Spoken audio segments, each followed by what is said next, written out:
Most discussions about Eritrea's ports fall into one of two extremes. Either Eritrea is supposedly sitting on this gold mine of opportunity waiting to be unlocked, or nothing meaningful will happen because of politics, particularly because of relations with Ethiopia. And I think the two views miss the big picture. The big picture is not whether Eritrea has ports or whether they are dormant or functioning. As a matter of fact, let's correct that misconception. Eritrea's ports are not dormant. For example, Massawa is a commercial port that works around the clock. It's a lifeline of Eritrea's economy. Now, that's not the question. The question is, can these ports reach their full potential? And what is actually being done today that lead us to believe where things are headed? And part of that full potential, does that depend on Ethiopia being a peaceful customer, a customer that is ready to use them? Or does it depend whether it uses them or chooses to boycott them? And also, another question, can Eritrea build a maritime economy that doesn't necessarily depend on answering that question about whether Ethiopia is going to use them or not? Over the last couple of years, there have been a few developments that give us a clue on how that potential is being unlocked, from Eritrea's engagement with Italy and the interest they have shown over the infrastructure, including the ports, and the most recent developments and cooperation with Saudi Arabia and Egypt, and also their particular interest on improving those ports as well, or investing in those ports. Now, all that put together gives us a better story of what is possible, and force all of us to ask, do we need to continue depending on the geopolitics of war and peace with Ethiopia when we talk about Eritrea's economy? Here's what I found. Welcome to the next brief.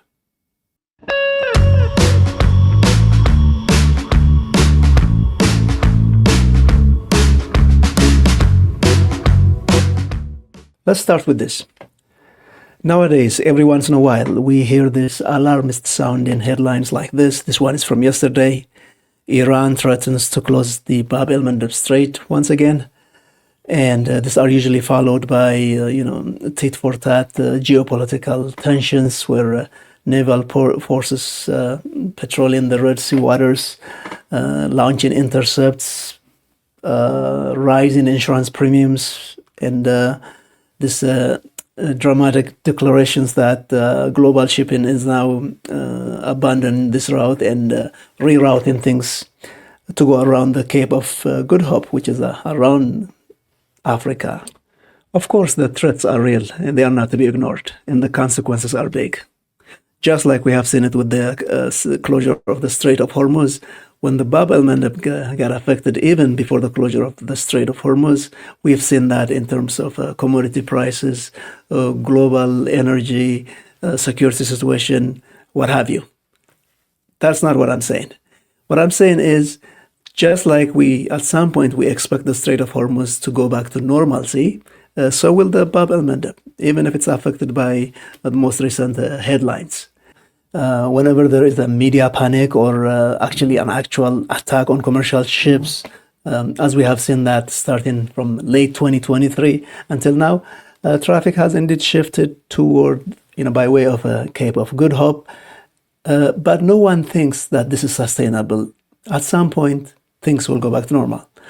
Because if we step away from the media panic and realize that the global economy depends largely on a few choke points around the world that it can't do without, and one of them is the Bab el-Mandeb, because the alternative is, as I keep saying, for example, a container vessel or a ship traveling from Shanghai, and if it's going to, or from Singapore, or it's going to Rotterdam, and goes around the Cape of Good Hope, it doesn't only take longer, it's actually very expensive. Millions of dollars in extra fuel costs, and not to mention, it actually creates backlog for ports around southern Africa, and not only the Cape of Good Hope and everything in between. And they are not necessarily built to handle all that. So back to normalcy is where everybody's expected things to go. At the end of the day, because of this, the economics, the calculus, the arithmetic basically doesn't support the status quo. And they cannot, at the end of the day, permanently boycott the Red Sea, because physical geography is definitely what makes sense. Now, every once in a while, again, the moment there is an instability or a temporary window of, as a matter of fact, even nowadays, whenever there is a temporary window of stability, as we have seen last week before this most recent headline, ships start actually coming back to the Red Sea. And then, of course, as soon as we hear news of what happened this week, it may go the other way around. But this is, I think, overall a temporary situation. Now, let's switch to the paradox of, given all this opportunity that goes through the Red Sea, the big paradox of why Eritrea, even before the closures, couldn't take advantage of this, what has happened. And in order to understand this, of course, we have to go back to where things were. Let's get there. The gravity of geography is not something that you can easily escape. Geopolitics, matters of security, war, and peace, for the most part, they are temporary situations. But geography is permanent. And with that comes, of course, opportunities and threats and so on. So in particular, since we are talking about the Red Sea, to give it a good context, here is the littoral states, or the Red Sea states. On the Asian side, we have Yemen, Saudi Arabia, and to some extent, because technically that is true, we have Jordan and Israel. And on the African side, in quite a large format, we have Egypt, Sudan, Eritrea, and to the southern side, Djibouti. And when we look at the Bab el-Mandeb itself, which is the choke point between Djibouti, Eritrea, and Yemen, makes up that Bab el-Mandeb, the mouths to the north and the mouths to the south, and everything in between. And since we are talking about particularly Eritrea here, in terms of the strategic importance for geopolitical security situations, Eritrea is definitely a key role and a key player. Now, this brings us directly to one of the most striking strategic paradoxes of the modern world, this modern geopolitical world. If you look at the map of this indispensable Red Sea that we've been talking about, you will find the state of Eritrea sitting on the African side, on the southern side of this corridor. Eritrea possesses over 1,000 kilometers of the Red Sea, and includes hundreds of islands and these two deep water ports, Massawa to the north and Assab to the south. Yet, for decades now, as billions of dollars worth of commerce floats past this Eritrea's shores, Eritrea's ports remain relatively quiet. Even though they've been functioning, they've been operating far below their geographic potential. And the country sadly remained largely insulated from participating in this global economy. Now, why is that so? Why this great strategic location or strategic advantage remain kind of frozen in time? Why did that? Why wasn't able Eritrea to take advantage of it for decades now? And more importantly, how is that changing now?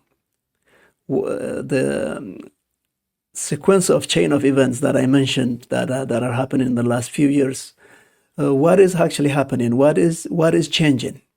Now, to understand where Eritrea is headed, what the potential is, I think we must be entirely honest about where Eritrea started. We don't necessarily need to go back to the beginning of history, but at least let's go back to 1998. In 1998, when the border conflict erupted and became a full-blown war, the utilization of these ports was, of course, affected. The Port of Assab, which is primarily built to service the Ethiopian market, lost its biggest customer. At the same time, over the next 2 decades, this regional conflict, instability, and sanctions really affected the way the infrastructure of the ports, not to mention the overall of the Eritrean economy.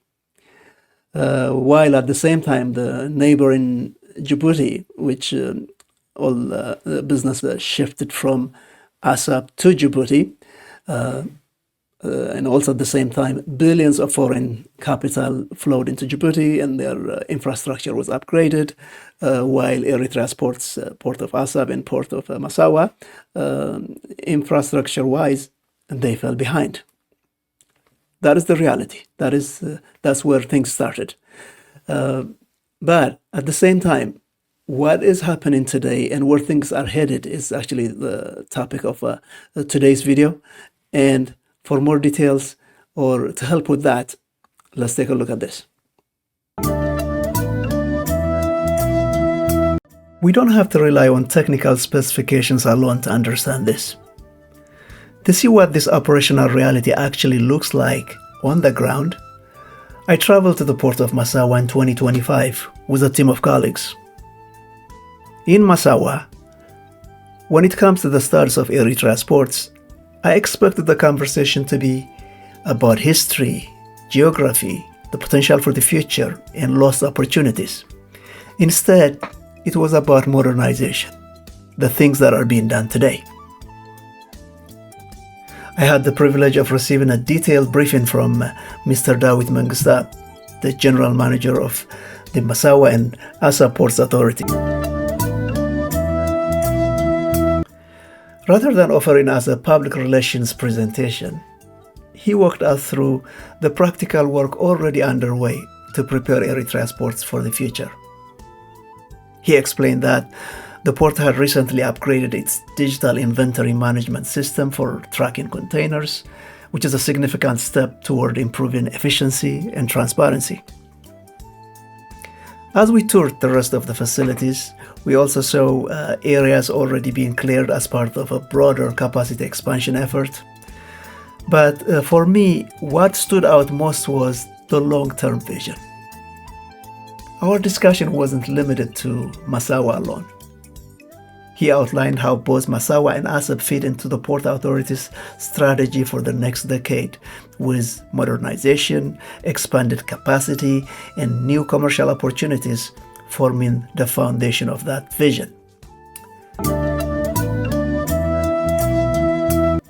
My takeaway from that visit was clear. Eritrea wasn't simply maintaining its ports, it was beginning the long process of modernizing them for a much larger role in the Red Sea economy. And this is where the story becomes especially interesting. What began as a quiet domestic modernization effort has over the past 2 years attracted a growing attention from regional and international partners. More and more countries are beginning to recognize that the western shore of the Red Sea may play a far more significant role in the region's future than many had assumed.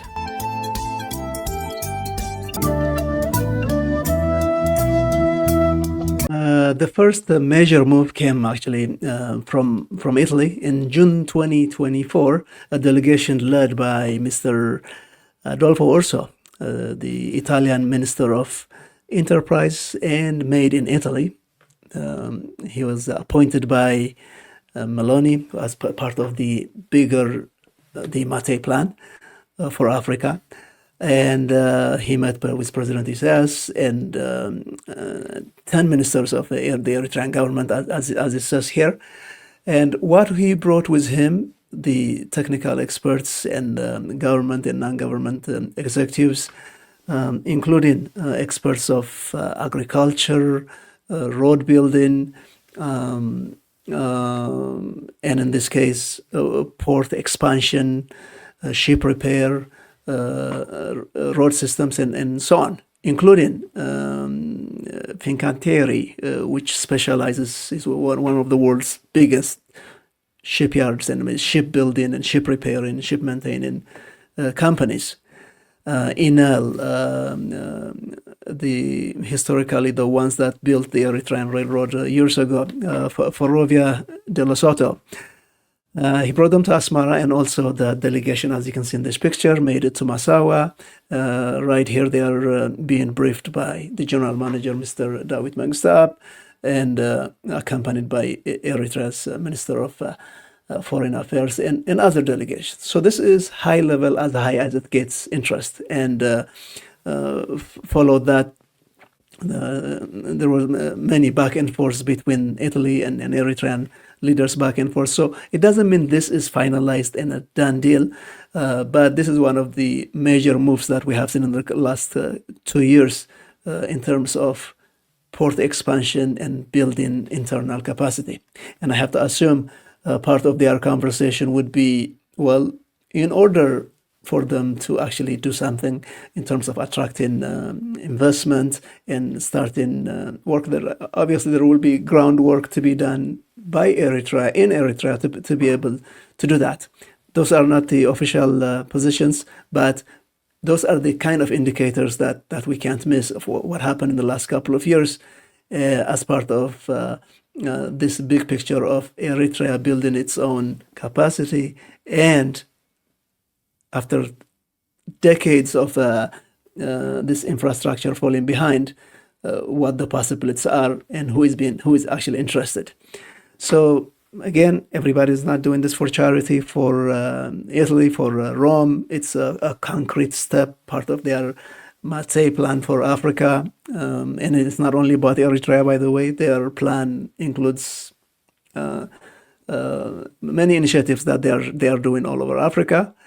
But Eritrea being a kind of a strategic location, in fact, Eritrea is probably even more important today than it was 2 years ago, given the global security situation and what Europe and what Italy wants to do. That is one. By the way, that is one of the companies, the executive of Fincantieri, who was one of the delegates, and we'll come back to that because potentially I think that will be they will be a key player, or potentially they could be a big player in Masawa and Assab. And in 2025, the momentum shifted to Saudi Arabia. It doesn't mean the Italian momentum was lost, but I think what one can do and what the other can do is probably complementary. But at any rate, President Isaias took an economic delegation to visit Saudi Arabia, and among his tours was the Saudi ports operation. Here he's being briefed by President of the Saudi Port Authority. Among the places he toured are the Jeddah Islamic Port, which they are one of the things that they are really proud of, and it shows their capacity and what they can do. More importantly, they were very interested in developing Eritrea's ports. By the end of the trip, a statement was issued by both countries that says that there will be this bilateral cooperation between Saudi Arabia and Eritrea based on regional safety and economic development and so on.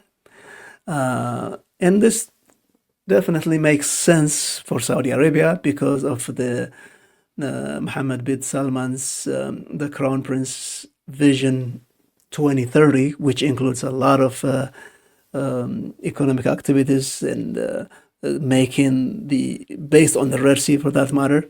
So on both sides of the Red Sea, when they talk about regional safety and cooperation, they definitely want to see something more positive. I mean, positive relations that could be a win-win situation for both countries. So it makes sense for Riyadh and for Asmara, for Eritrea, to have a relations or a quite capable neighbor such as Saudi Arabia that has that could bring in not only technical capacity, but a lot of investments as well.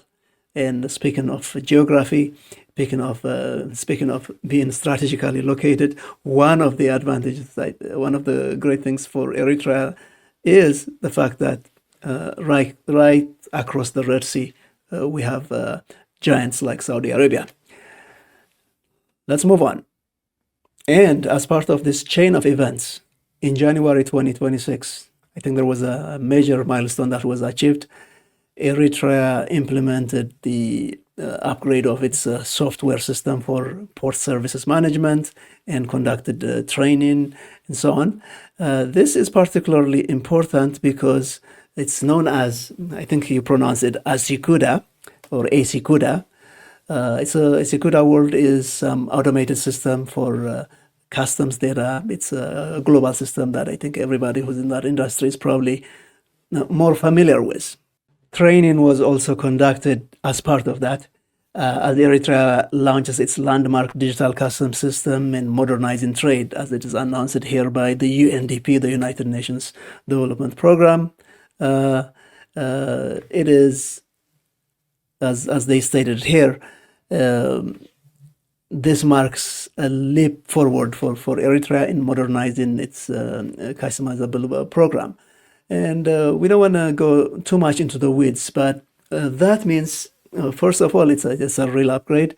And it also overcame a couple of things in terms of constraints for energy, power, electricity, and building an intranet system, not necessarily depending on the internet or the global internet, but building an intranet within I don't know if it's the Port Authority or Massawa, that helps this run more smoothly. And more importantly, I think this is a key importance for Eritrea. Not only overcoming the challenge of the internet challenge and so on that comes with this, but that is already solved by now. Again, the power challenge was solved by installing some sustainable solar systems that ensure that they have this 24-hour operations, because it needs that. And then the third part that was part of the announcement and what UNDP mentioned as well, that because sovereignty is important to Eritrea, in this case, the software, the connection, it was built, or the source code of this software is handed over to Eritrea, which means they have sovereignty over that, which is another way of, I think, preventing control and security and so on. Again, we don't want to go too much into the weeds, but those of you who are technical people in this matter probably can explain it better on why such a step was important for Eritrea and how it works. And this also gives us an idea of going forward. Again, if we mention, all right, you got to solve the internet problem, you got to solve the power problem, power meaning electricity. So if internet could be solved via some kind of intranet systems, if the power challenge could be met with sustainable solar systems, and then the sovereignty part or the control part could also be addressed by somehow, just like in this case, this is kind of a repeatable system everywhere. Maybe Eritrea is doing that in the other industries as well.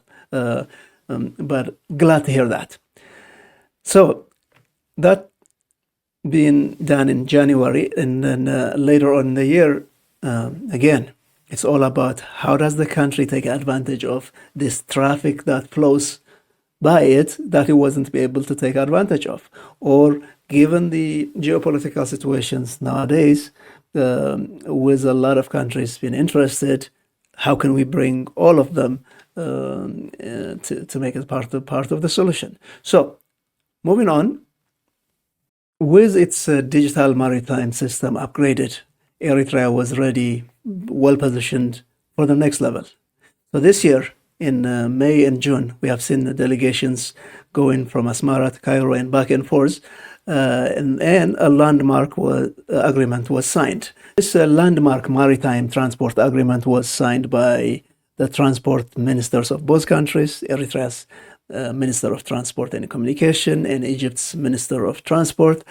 And the centerpiece part of this agreement is to connect Eritrean and Egyptian ports, this shipping line that directly connects them. I think they call it some kind of feeder line system.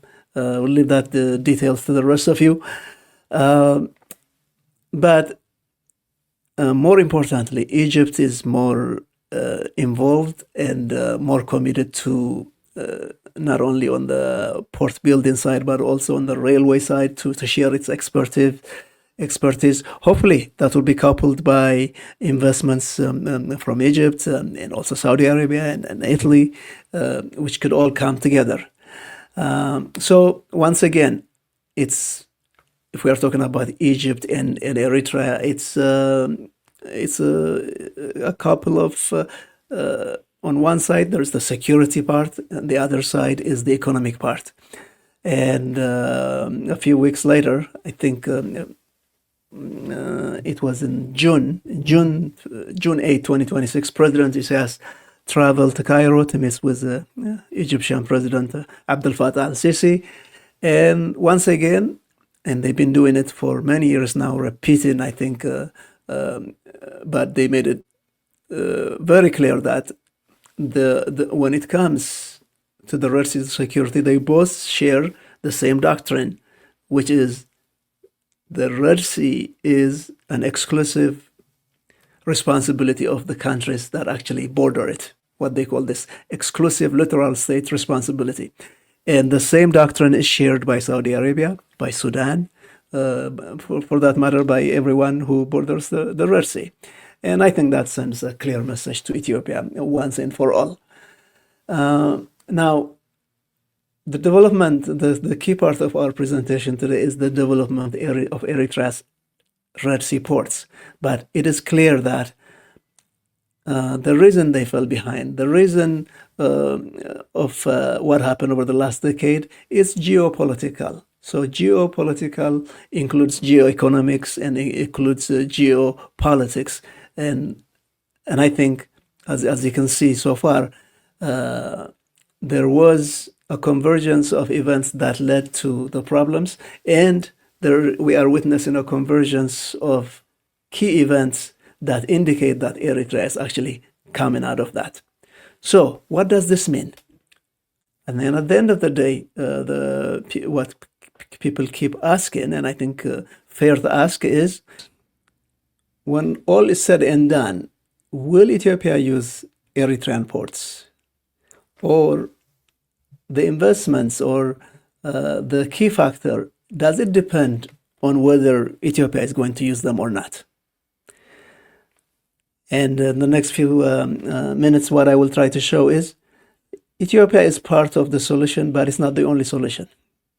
I mean, having good relations and Ethiopia being a good, peaceful customer is part of the solution, definitely.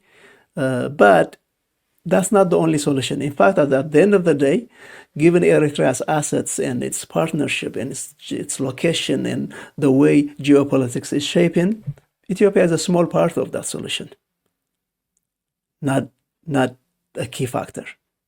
Let's go to that.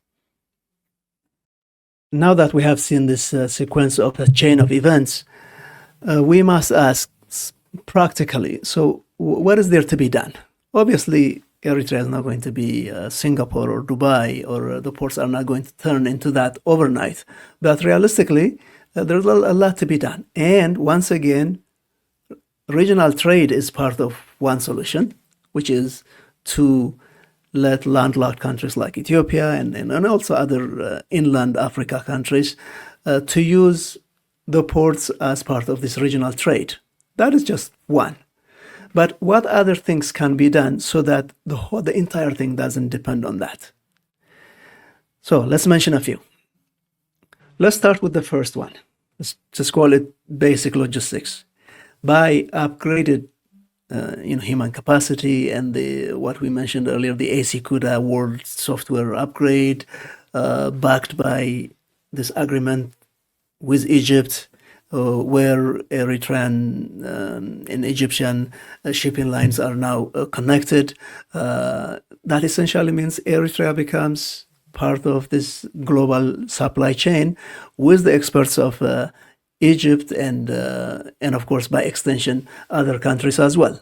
So by mastering this feeder cargo line, or maybe cooperating with some other regional countries as well, Eritrea can be positioned, profit from this, create a lot of jobs, and support its internal economic growth and so on. Once again, it doesn't mean if you don't have Ethiopia, you can't do something like this.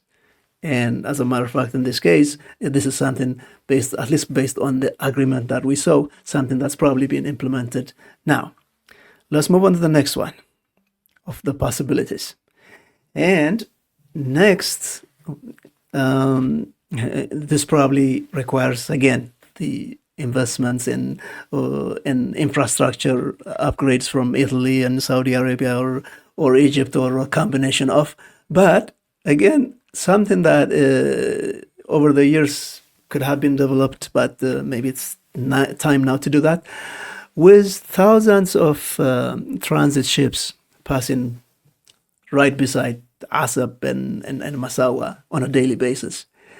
That's like, having a location near a major freeway, near a major highway. It could provide this marine refueling stations, call them fueling stations, call them, I think the official name is bunkering or refueling. But this is already happening in a lot of the other ports on the Red Sea. Already offer services like this. And all Eritrea needs is to capture a small slice of this market.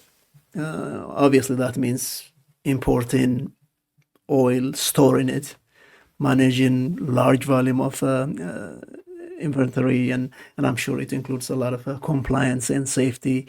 But this is not beyond reach, because the key part, the geography part, the real estate part is there. The confluence of geopolitical events that prevented it were there, and now the opportunities that are going to solve it is there as well. Again, does something like this depend on Ethiopia? Absolutely not. Moving on.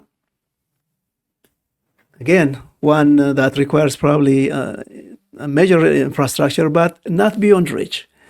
Earlier we mentioned companies like the Italian shipyard that repairs and builds ships, and they have locations all over the world that actually are repair and maintenance facilities. This may be not right away, but it's not within.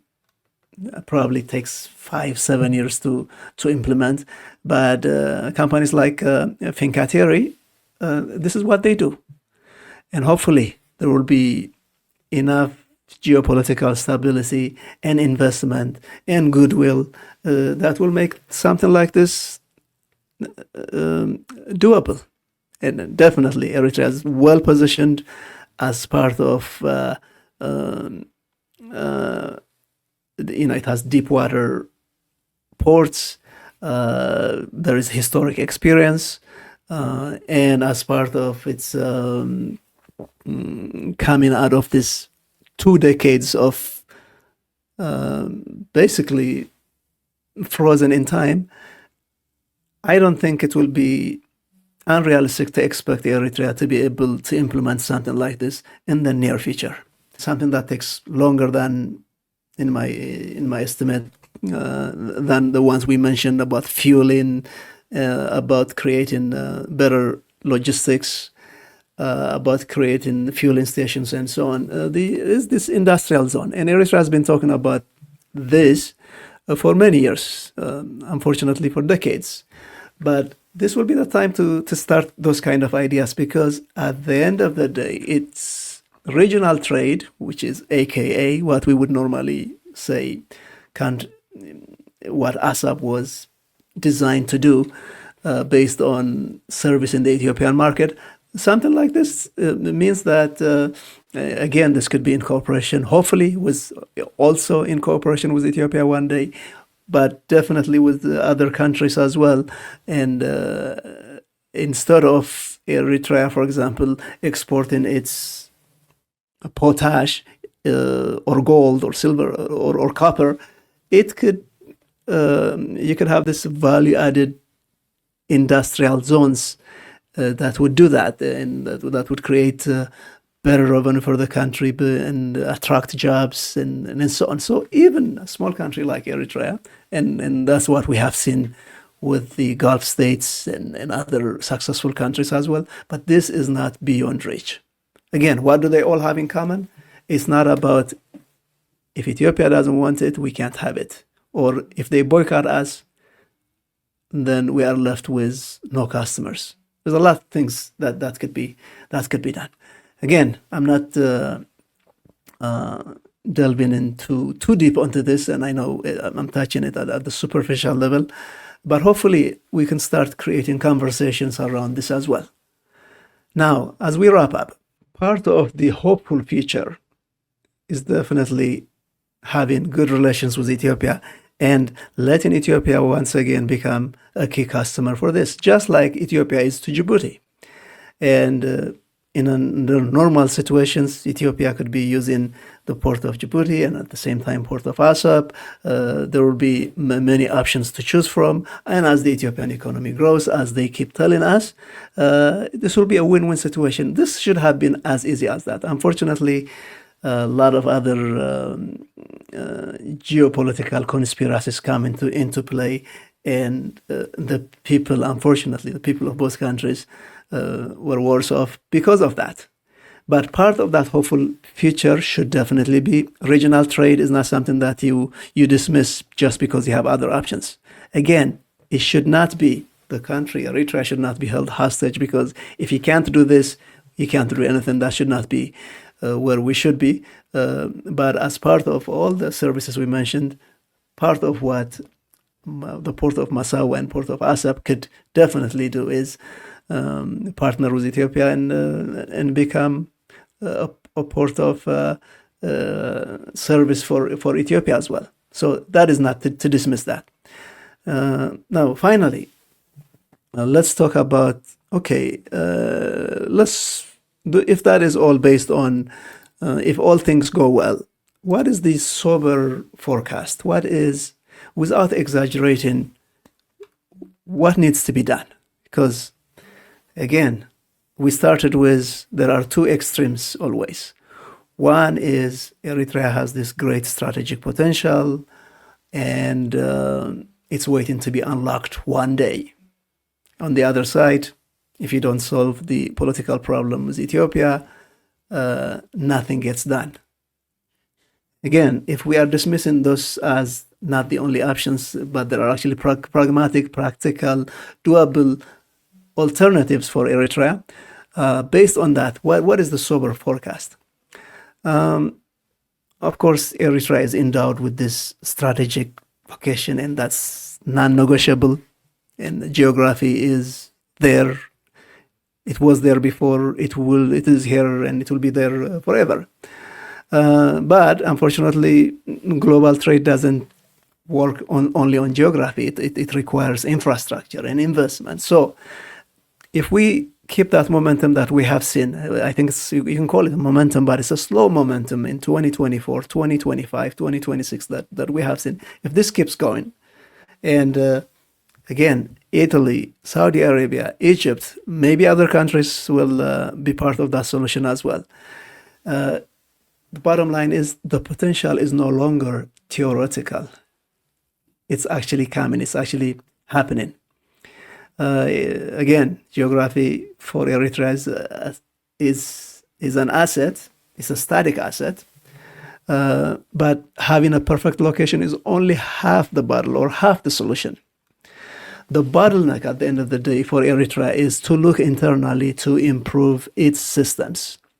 Because even if we have goodwill from all these countries that we've seen, Egypt, Saudi Arabia, and Italy, and maybe other countries, including China, even for that matter, even if we have at some point peaceful goodwill relations with Ethiopia, Eritrea's internal capacity has to definitely improve in terms of technology, in terms of power generation, in terms of human capital, capacity building, and so on.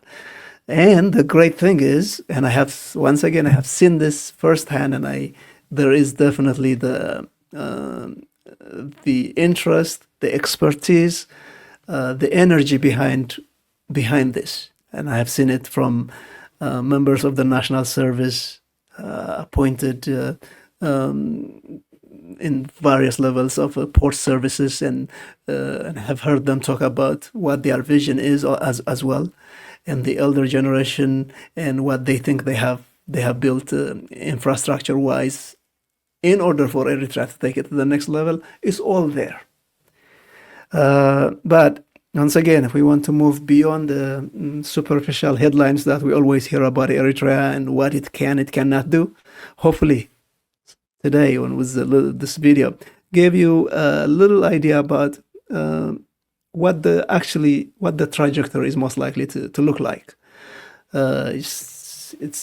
We're talking about port modernization, but it's part of the big picture of Eritrea's economic modernization. There will be a lot of challenges, definitely. Hopefully not the same challenges or repeat of the same challenges that we have seen in the past 2 decades. But everybody, I think, has learned a lesson from that. Hopefully a good lesson, something that mistakes should not be repeated. But over the next few years, we have the second half of 2026, year 27, 28. I believe we will see all this momentum building to the next level, and we will be watching. Speaking of that, thank you for watching, and I will see you in the next brief. Please, if you like analysis like this, remember to subscribe, share, comment, and I do read all your comments, and they do influence what I will be talking about next. But for today, thank you.